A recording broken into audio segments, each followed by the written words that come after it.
తప్పకుండా ఆశిస్తుంది. అలాగే అధ్యత ఆశించడం సహజంగానే నేను దానికోసమనే ఆలోచన లేదు. అది ఏనేది అనే రెండోది వేళ కాంగ్రెస్ ప్రభుత్వ హయాంలో ఇటు కేంద్ర ప్రభుత్వం కానీ రాష్ట్ర ప్రభుత్వం కానీ చేనేత కార్మికుల్ని చేనేత వృత్తిని పూర్తిగా నిర్వీర్యం చేసింది.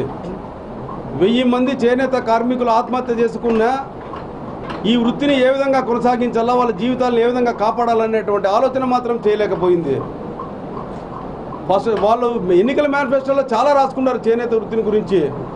చేనేత రుణాలన్నీ మాఫీ చేస్తామన్నారు, మూతపడిన సంఘాలన్నీ తెరిపిస్తామన్నారు, చేనేత వృత్తిలో తయారైనటువంటి వస్త్రం ప్రతి వస్త్రాన్ని మేమే కొనుగోలు చేస్తామన్నారు, దారిద్ర్య రేఖకు దిగువనున్న ప్రతి చేనేత కుటుంబానికి 25 కేజీలు బియ్యం ఇస్తామన్నారు. ఒక్కటి చేసింది లేదు.